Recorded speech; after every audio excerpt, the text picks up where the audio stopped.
참 고마우신 우리 아버지 하나님, 주님께서 우리 사랑하는 성도님들과 함께 이처럼 아름다운 교회를 주셨고 예배를 주셔서 오늘도 우리 한 사람 한 사람이 주 앞에 나아갑니다. 하나님 말씀으로 우리에게 찾아와 주시니 감사하고, 귀한 말씀을 들을 때마다 주님을 알게 하시고 주님을 닮게 하시고 그리고 주를 섬기게 하여 주옵소서. 예수님의 이름으로 기도합니다. 아멘. 감사드리고요. 오늘 하나님 말씀은 빌립보서 2장입니다. 빌립보서 2장 12절에서부터 18절까지.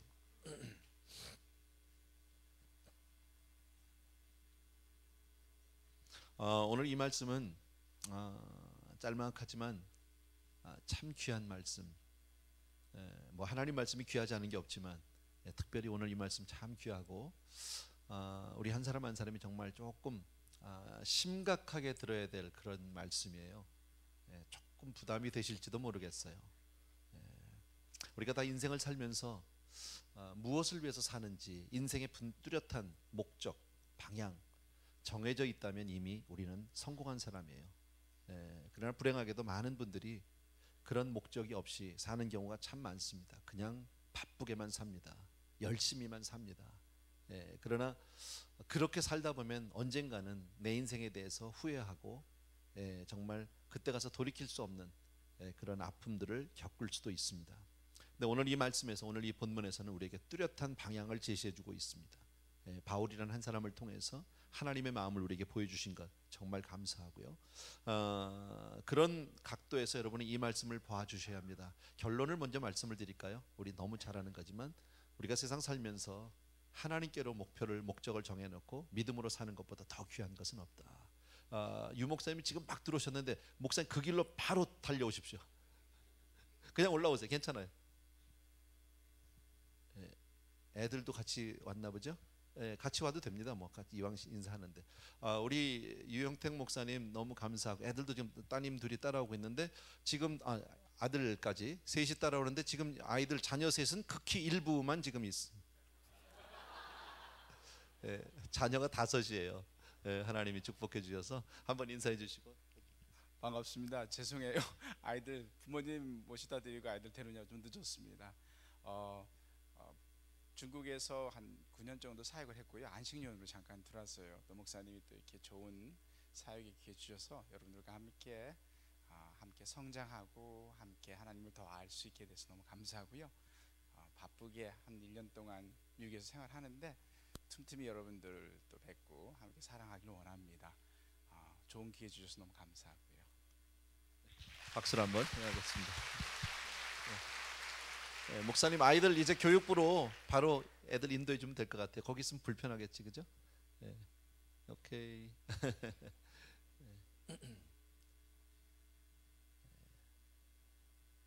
여기서 떠날 땐 3시였었는데 제 기억에, 아닌가 4시였었나요? 갈 때? 중국에 가서 하나 더, 테레비를 한 대 사드리는 건데 그때.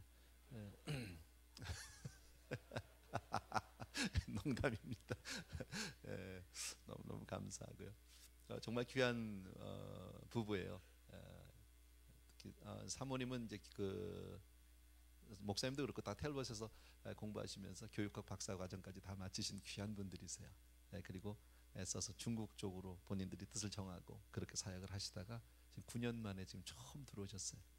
그래서 한 1년 가까이. 그래서 제가 양해를 다 구했습니다. 김재문 목사님한테도 보고 드렸고, 또 사랑의 밀선교회에서 파송을 했기 때문에 그 교회 목사님한테도 장로님들에게도 제가 허락을 구했어요. 그래서 내가 좀 모셔야 되겠다.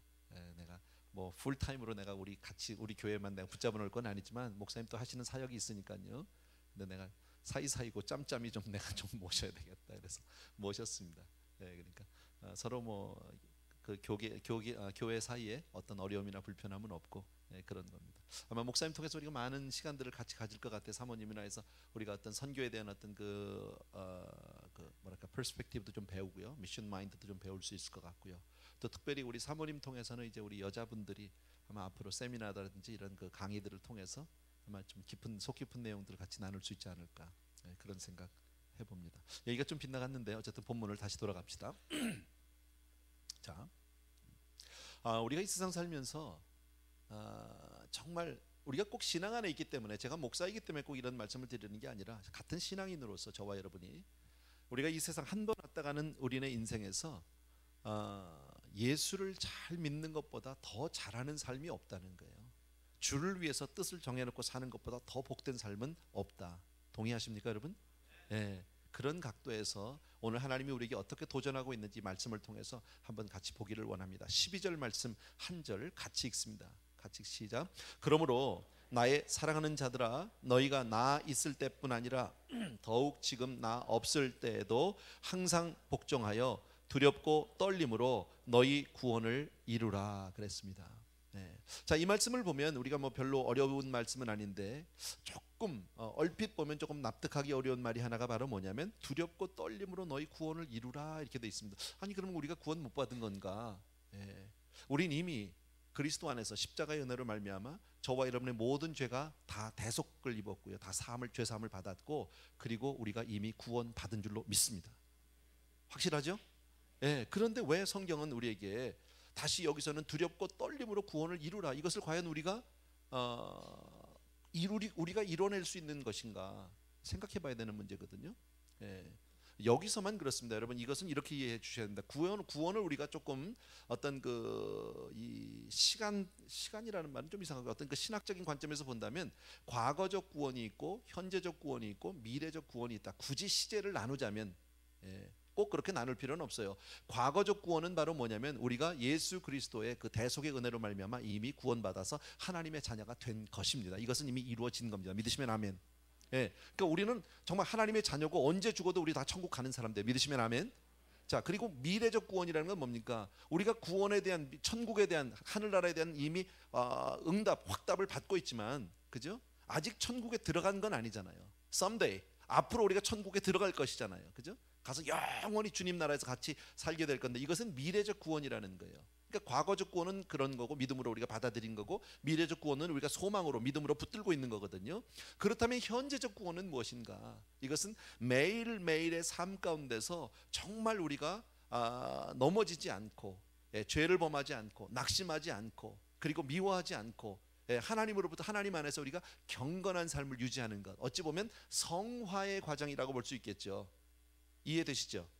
그죠? 자, 그것을 얘기하고 있다라는 겁니다. 그러니까 지금 바울이 얘기하고 있는 것은 굳이 시제로 본다면 현재적 구원을 얘기하는 거예요. 이미 너희들 다 구원 받았어, 알아. 그러나 날마다 너희들이 두렵고 떨림으로 그 구원을 이루라, 경건한 삶을 살으라는 거예요. 이것은 우리가 아이고 어떡하지, 이렇게 살다 보면 내가 지옥까지, 이렇게 살다 보면 하나님 나를 버리지 않은 어떤 두려움이나 하나님이 나를 향해서 진노하시고 심판하시지 않은 어떤 그런 것이 아니에요. 이것은 하나님을 너무 사랑하기 때문에 조심하는 거예요.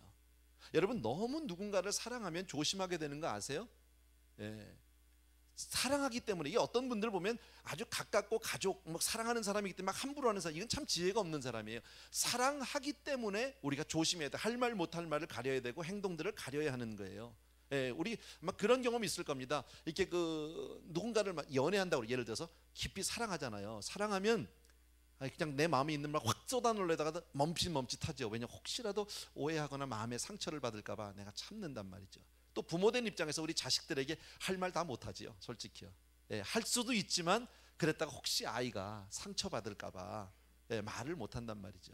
혹은 뭐 남편이 일을 마치고 이제 들어왔습니다. 하루의 일과를 마치고 집에 들어왔는데 보니까 왠지 좀 이렇게 저기압이야, 얼굴이 좀 밝지가 않아요. 그럴 때 여자는 여자 나름대로, 아내는 집에서 하루 종일 집안일하고 아이들 키우고 뭐 음식하고 이러느라고 참 피곤했거든.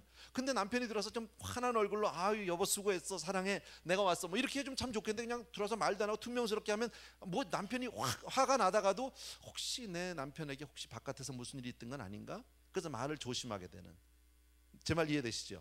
이런 거예요. 그러니까 우리가 주님을 사랑하기 때문에 매일매일의 삶 가운데서 어떤 마음이 있습니까? 혹시 내가 오늘 하나님을 내가 슬프게 한 일은 없는가? 혹시 하나님이 나 때문에 마음 상하지는 않았을까? 하나님 앞에 내가 정말 하나님을 내가 근심시킨 일은 없을까? 이런 근심들이 있잖아, 우리가. 그죠? 바로 그것을 얘기하는 거예요. 뭐 정확한 그 비유는 아니겠지만 제가 여러분에게 한두 번 말씀드렸어요. 제 개인적인 이야기인데, 제가 고등학교 다닐 때입니다. 술을 좀 마셨어요. 안 마시면 좋은데 이미 지나간 거니까. 예, 근데 들켰어요 우리 어머니한테. 예. 그래 뭐 어머니가 막 이제 저를 막 야단을 치셨죠. 화가 났죠. 뭐 고등학생이 막 친구들하고 나가서 술을 먹고 돌아다니니까 야단 맞아야죠.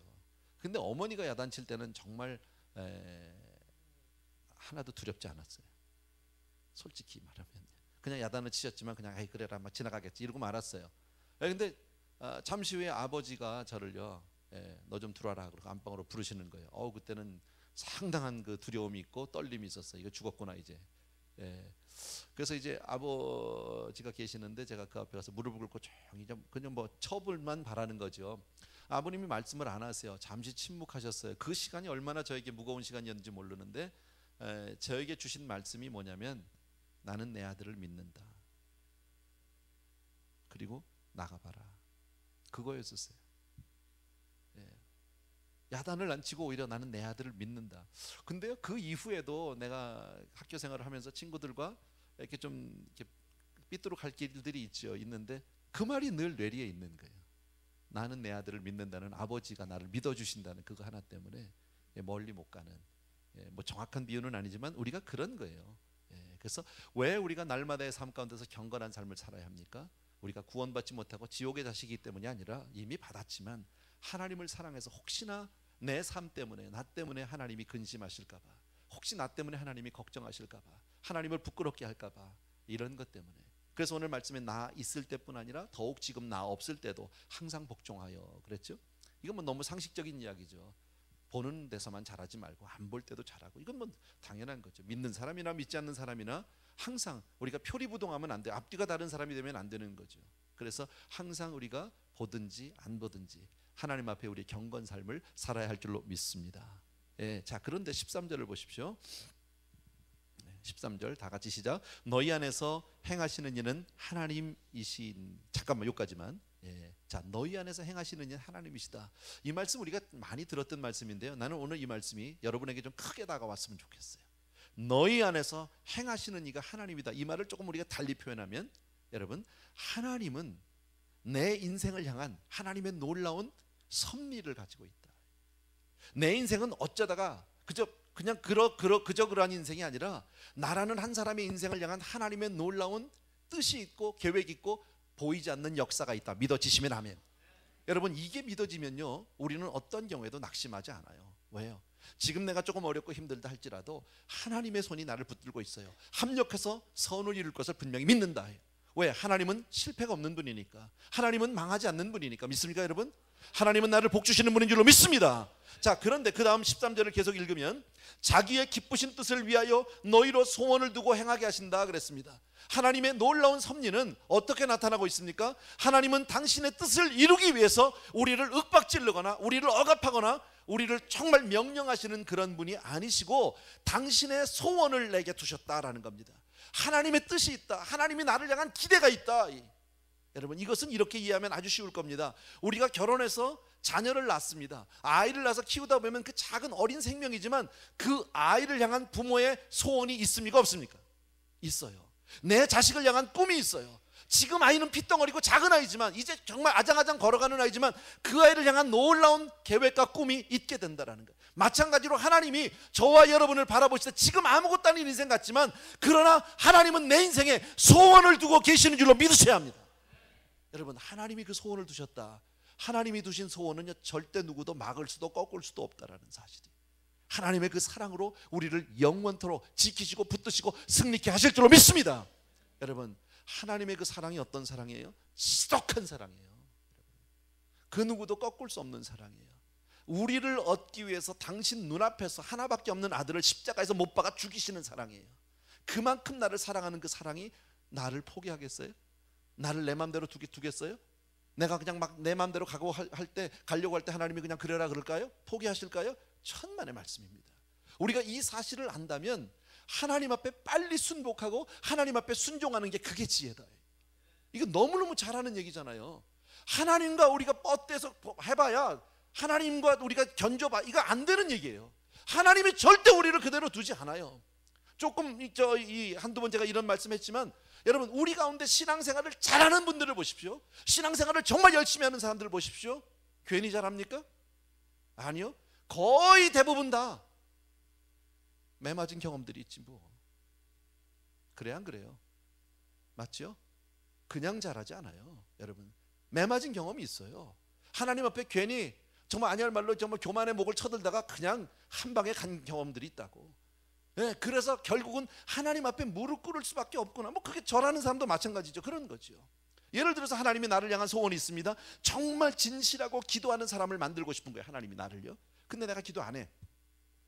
그러면요, 기도할 수밖에 없는 환경으로 갖다 넣어놓으세요. 어쩔 수 없이요. 성경 보고 하나님 말씀을 잘 배우면 좋은데 안 보죠? 그러면 성경 정말 볼 수밖에 없는 환경으로 집어넣어요.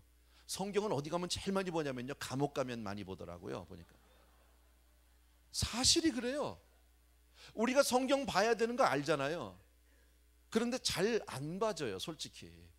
그죠? 잘 안 봐져요. 저도 늘 성경을 뗄 수 없고 손에서 놓을 수 없는 사람이지만 성경을 통독을 하기가 쉽지 않아요. 늘 설교부담, 말씀에 쫓겨서 내 필요한 부분들을 내가 보고 있지, 처음부터 창세기부터 계시록을 쭉 훑어보고 이렇게는 안 되더라고요. 그런데 감옥 가보세요. 할 게 있나? 그러니까 감옥에 가 있는 분들 보면요, 뭐 백독을 했네, 뭐 성경을 내가 암송을 3000절을 하네, 만절을 하네. 이 다 감옥 간 사람들이야. 보면요, 뭐 감옥 간 게 좋다는 게 아니라 정말 안 보면 그럴 수도 있다. 알아서 하세요. 사실 내 삶을 가만히 보십시오. 내가 이만한 믿음을 가지고 있는 것, 내가 이만큼 겸손하고 이만큼 내가 진실한 사람이 된 것이 우연한 일입니까? 내가 그렇게 똑똑하고 내가 착해서 그렇게 된 겁니까? 아니요. 하나님이 여기까지 나를 만드셨어요. 인정하시면 아멘. 그죠, 여러분? 그게 하나님의 소원이에요. 우리네 삶은 그렇게 시시한 삶이 아니에요. 어쩌다가 여러 사람 가운데, 수많은 인생 가운데 그저 우연한 인생이 아니라 나라는 한 사람을 향한 하나님의 놀라운 소원과 계획과 하나님의 보이지 않는 신비한 역사가 있는 줄로 믿으셔야 합니다. 14절 보십시오. 다 같이 읽습니다. 시작. 너희 모든 일을 원망과 시비가 없이 하라. 그렇기 때문에 하나님의 놀라운 계획이 있죠. 섭리가 있죠. 하나님의 소원이 있죠. 그죠? 우리가 날마다 그렇게 경건한 삶을 살고 조심스럽게 하나님 앞에 믿음으로 살아야 될 이유가 있죠. 그러나 설사 내가 어렵고 힘들다 할지라도 하나님의 놀라운 섭리 가운데 내 삶이 있다는 것을 믿기 때문에 믿음 안에서는 어떠한 형편에서도 우리가 원망하거나 시비할 수 없다라는 거예요. 인정하세요? 여러분, 하나님의 소원을 아는 사람은, 하나님의 섭리를 아는 사람은 원망하거나 시비할 수 없어요. 어떤 경우에도. 왜요? 지금 내가 아무리 힘들고 어렵다 할지라도 이것은 하나의 과정일 뿐이니까. 하나님이 지금 나를 만들어가는 하나의 프로세스 중이니까. 이스라엘 백성들이요, 광야에서 하나님을 원망했어요. 불평했어요. 우리 잘 알죠? 이스라엘 백성을 애굽에서 나오게 하신 분이 누굽니까? 하나님이셔요. 홍해를 갈라주신 분이 누굽니까? 하나님이셔요. 가나안을 약속하신 분이 누굽니까? 하나님이셔요.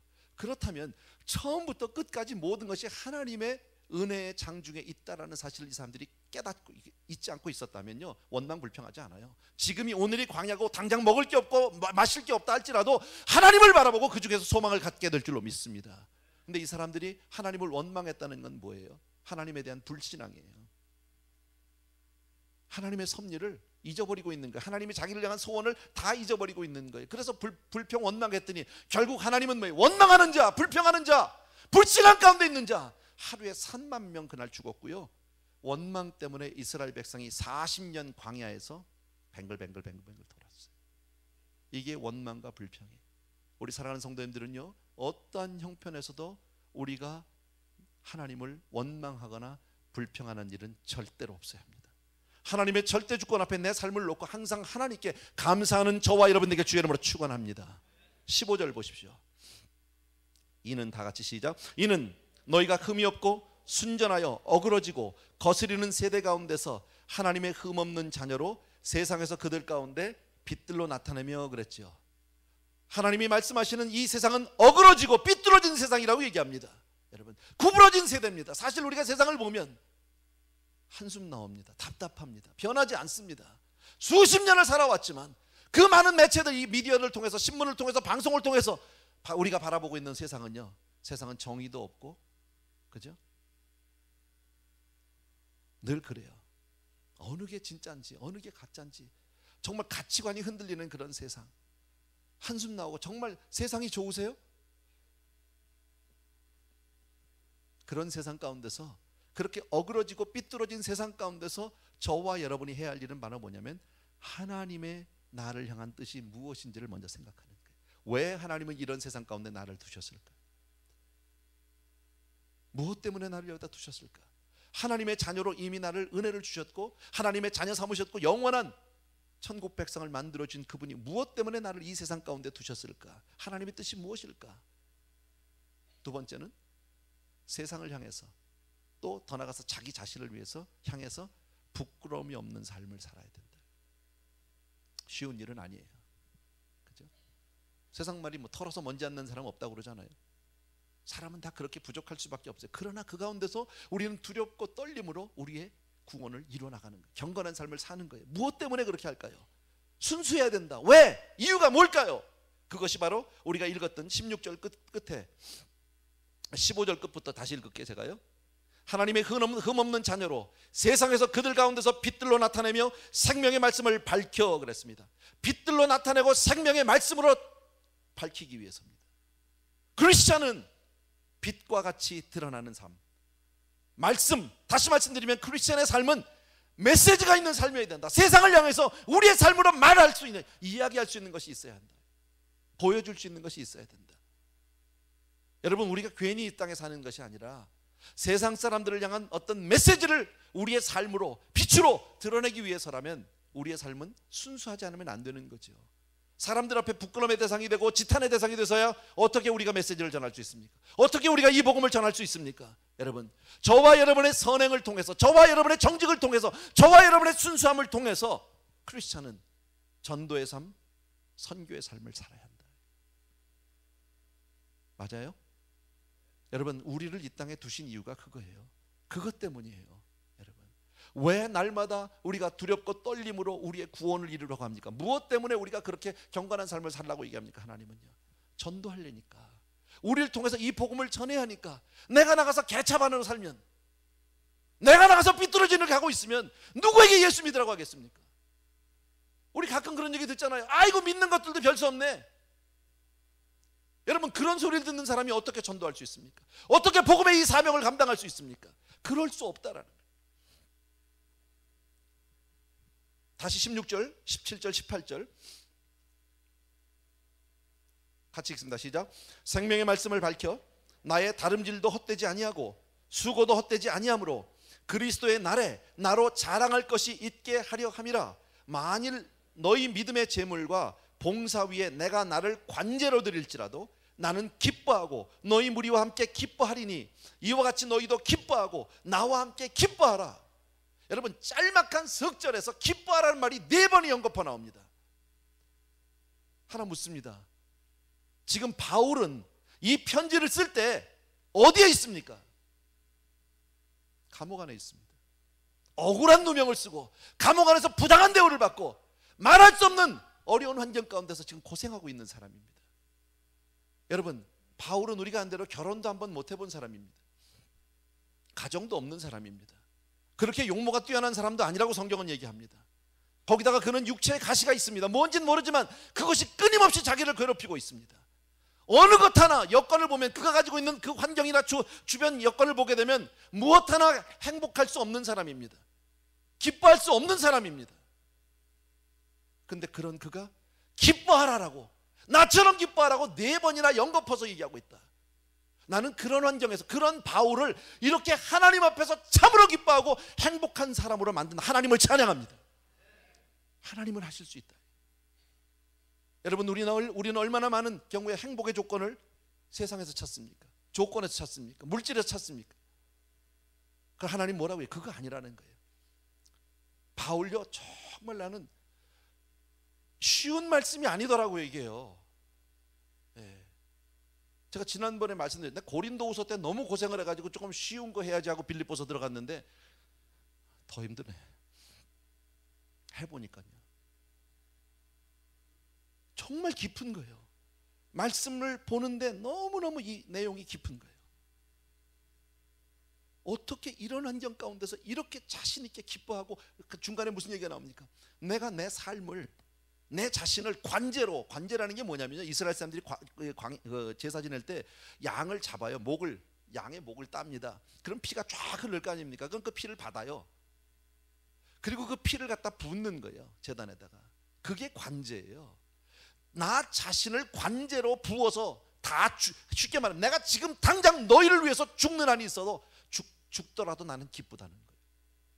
여러분, 정말 우리 인생 가운데 내가 내 생명을 바쳐서라도 기뻐할 수 있고 내 생명을 들여서라도 행복할 수 있는 사람은 행복한 사람 아니에요? 여러분은 그런 거 있으세요? 여러분의 생명을 포기할 정도로 사랑하는 그런 대상이 있으세요? 내 인생 가운데 내 생명을 들여서라도 아낌없이 조금도 후회하지 않을 만한 그런 여러분의 인생의 목적이 있냐고요? 아니잖아요. 근데 바울은요, 죽어도 좋다는 거예요. 기쁘다는 거예요. 왜? 너희가 믿음 생활만 잘한다면. 그거예요. 너희가 정말 믿음 생활만 잘한다면, 너희가 이렇게 날마다 경건 삶을 하고 순수하고 너희들 자신을 그렇게 지켜내고 그리고 복음을 위해서 너희가 살아주기만 한다면 나 죽어도 여한이 없어. 그거예요. 어떻게 이럴 수 있을까? 바울은 뭐가 이렇게 기쁠까? 여러분, 바울이 기뻐하는 그 기쁨은 우리가 사실은 다 가지고 있는 기쁨이에요. 우선적인 기쁨은 쉽게 말하면 나 같은 죄인 살리신이에요. 나 같은 죄인, 내가 아직 죄인 되었을 때 나를 위해서 십자가에 달려 돌아가신 그 주님, 나의 모든 죄를 담당하시고 돌아가신 그 주님 때문에 난 한없이 기쁘다는 거예요. 비록 감옥에 있어도 I'm so happy. I'm saved by your grace. 너무너무 기쁘다는 거예요. 그리고 그 하나님의 사랑이 나를 완전히 강권하고 있다. 또 하나는 하나님이 나를 부르셔서 나에게 사명을 주셨다는 거예요. 하나님이 나를 사용해 주신다. 나 같은 놈을, 나같이 죄인 중에 괴수인 나 같은 놈을 하나님이 사용해 주시고 그리고 나를 기대하고 계시다. 이거 어마어마한 사건 아니야? 우리는 어떤 경우에는요, 교회에서 뭔가 직분만 하나 맡기고 뭔가 하나 하면 도망가는 사람들도 있잖아. 못하겠다고, 힘들다고, 나 그냥 부담 없이 그냥 교회나 나오게 해달라고, 나 자꾸 이렇게 부담 주면 나 교회 안 나오겠다고, 그런 분들도 있잖아요. 바울은요, 뭐가 다른 겁니까? 인생의 이 관점이 다른 거예요. 인생의 목표가 다른 거예요. 여러분 인생에 정말 목표가 있기는 합니까? 정말 내가 생명 들여서 살 만큼 그렇게 내 인생의 목적이 있느냐? 여러분, 얼마 전에, 몇 년 전이죠, 우리가 다 잘 아는 목적이 이끄는 삶이라는 그런 유명한 책이 있었어요. 지금도 있죠. 릭 워렌 목사님이 쓴 Purpose Driven Life인가요? Purpose Driven Church, 뭐 그런 책이 있는데 아주 전 세계적으로 공존의 히트를 친 책이죠. 왜 그 책이 그렇게 많이 팔렸을까요? 왜 그렇게 많은 사람들이 그 책을 원했을까요? 그 많은 사람들이 공감하는 건 뭐예요? 목적이 없다는 거예요. 무엇을 위해서 살고 있습니까? 여러분의 인생의 목표는 뭡니까? 목적은 뭡니까? 나는 무엇을 위해서 내 삶을 드리고 있습니까? 바울은 분명한 목적을 가지고 있더라고요. 오늘 성경 말씀에 우리가 읽었던 말씀 가운데 있겠죠. 그리스도의 날에 나로 자랑할 것이 있게 하라 그랬습니다. 나 하나님 앞에서는 그날 자랑할 게 있게 좀 해줘, 그 얘기예요. 너희 때문에 내가 자랑하게 해줘, 이거예요. 여러분, 우리도 다 주님 앞에 설 겁니다. 우리가 이 다음에 주님 앞에 섰을 때 자랑할 게 뭘까요? 내가 이 세상에서 돈 번 거? 그게 과연 하나님 앞에 자랑이 될 수 있나요? 내가 이 세상에서 권력을 좀 갖고 명예를 좀 갖고 지식을 좀 쌓고 다 귀한 거예요. 소중한 거예요. 그러나 그게 하나님 앞에 가서 무슨 의미가 있어요? 하나님이 그거 가지고 자랑할 수 있을까요? 하나님 앞에 가서? 아니에요. 우리가 정말 하나님 앞에 가서 설 때 하나님으로부터 우리가 하나님 앞에 우리가 자랑할 것은요, 정말 받은 은혜 감사해서 그 복음을 가지고 내가 전해서 구원하든 전도한 사람밖에 없는 거예요. 맞아요? 그게 내 자랑이라는 거예요. 바울은 뭐예요? 너희들, 내가 너희에게 복음을 전했고 너희 빌립보 성도님들, 너희들이 이렇게 예수를 잘 믿다가 하나님 앞에 그렇게 설 수만 있으면 두렵고 떨림으로 너희가 구원을 이루어준다면 나 죽어도 여한이 없다는 거예요. 왜? 너희가 내 자랑이니까. 너희가 내 자랑이니까. 너무 귀하지 않아요? 나는 이렇게 생각해요. 정말 우리는 이런 행복을 왜 모를까? 왜 나는 이런 행복을 모를까? 바울 같은 왜 이 행복을 모를까?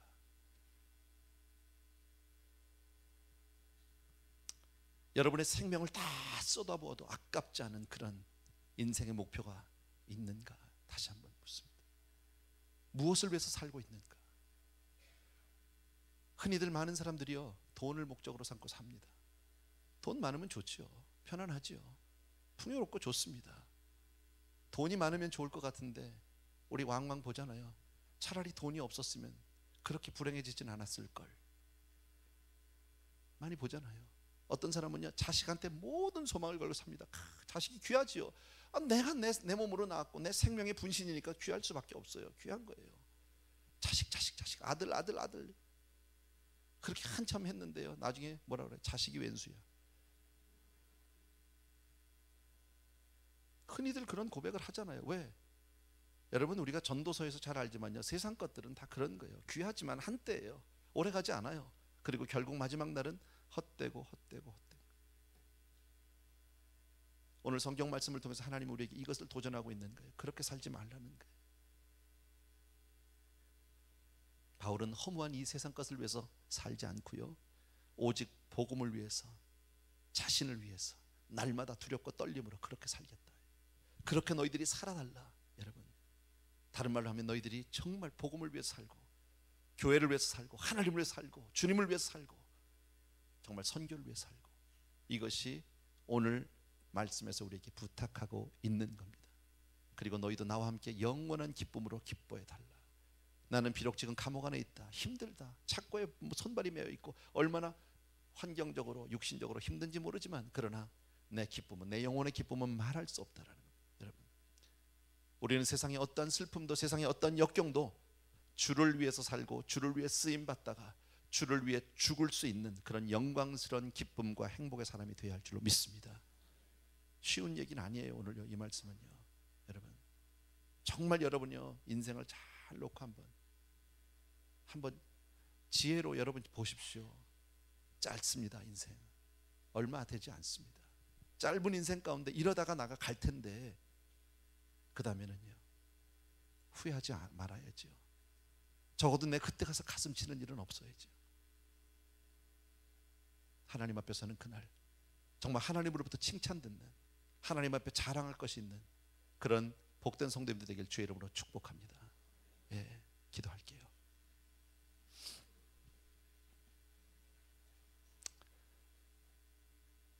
사랑하는 우리 아버지 하나님, 우리로 하여금 하나님의 부르심을 외면한 채 행복할 수 없는 곳에서 행복을 찾고 기뻐할 수 없는 일을 따라가면서 기쁨을 추구하는 어리석은 자가 되지 않게 하여 주옵소서. 주님의 마음속에 있었던 그 기쁨과 바울의 마음속에 있었던 그 행복이 우리의 가슴에도 있게 하여 주시옵소서. 그리하여 정말 그 기쁨과 행복을 다른 사람들에게도 나눠줄 수 있는 그런 믿음의 사람, 복음의 사람, 사명의 사람 되게 하여 주옵소서. 예수 그리스도의 이름으로 기도합나이다. 아멘. 우리 다 자리에서 일어나셔서 주님 다시 오실 때까지 우리 같이 찬양합니다.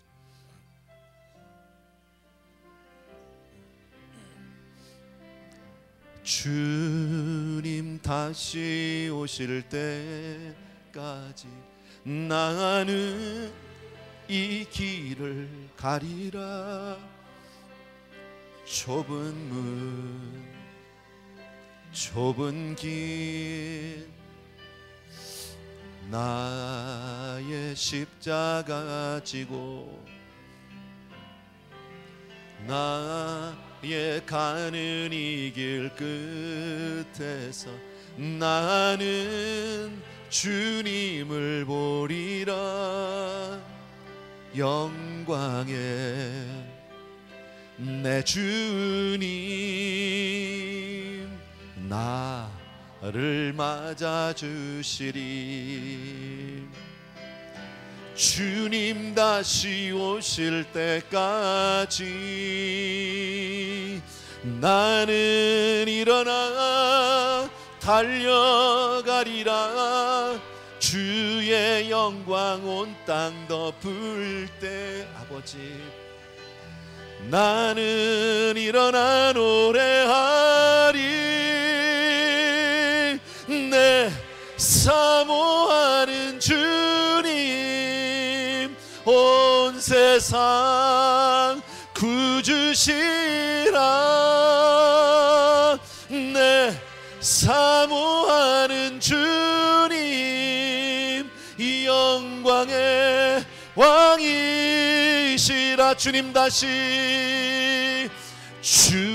다시 오실 때까지 나는 일어나 달려가리라. 주의 영광 온 땅 덮을 때 나는 일어나 노래하리. 아멘. 내 사모하는 주님 온 세상 구주시라. 내 사모하는 주님 이 영광의 왕이시라. 참 고마우신 아버지, 오늘 귀한 말씀을 통해서 하나님 우리에게 깊은 도전을 주셨습니다. 정말 인생의 참된 목적이 무엇이고 내가 무엇을 향해서 살아야 하는지 아버지 하나님 오늘 말씀을 통해서 보여주셨습니다. 우리가 예수 믿는다는 것이 얼마나 소중한 일이고 우리가 주의 복음을 따라서 아버지의 사명의 삶을 사는 것이 얼마나 귀중한지 아버지여 다시 한번 우리들에게 깨닫게 해주심을 감사하고 하나님 바라옵고 나옵기는 이 말씀대로 우리가 쫓아갈 수 있도록 은혜를 베풀어 주옵소서. 순종의 사람이 될 수 있도록 주여 우리 성도님들을 축복하여 주시옵소서. 사랑하는 아버지, 정말 주님을 위해 살고 싶습니다. 그러나 당장 내 눈앞에 있는 현실 때문에 정말 내 아버지 하나님 주여 내 눈에 보이는 그 현실 앞에서 너무나도 쉽게 무너지는 내 자신을 봅니다. 아버지여, 믿음으로 우리 성도님들을 다시 한번 붙드시고 세워주셔서 주님 나라를 위해서 정말 가장 복된 삶을 살 수 있도록 우리의 영혼을 위해서 가장 행복하고 가장 기쁜 삶을 살 수 있도록 하나님 우리 성도님들을 축복하여 주옵소서. 오늘도 아름다운 예물을 통해서 내 삶을 드리는 것은 하나님 이것이 나의 전부이기 때문입니다. 이것이 나의 모든 것 되기 때문입니다. 아버지 하나님 주여 정말 내 삶을 예물로 다시 표현할 수밖에 없는 우리의 이 안타까움과 한계성을 하나님 기억해 주시고 우리 귀한 성도님들의 삶을 다 받으시옵소서. 그리고 하나님이 마음껏 축복하여 주셔서 주님 앞에 아름답게 쓰임받게 하여 주시옵소서. 이제는 우리 주 예수 그리스도의 은혜와 하나님 아버지의 극진하신 그 사랑하심과 성령님의 함께 주신 놀라운 은혜가 이 자리에 있는 모든 사랑하는 성도님들을 위해 이제로부터 영원토록 함께 계실지어다. 아멘.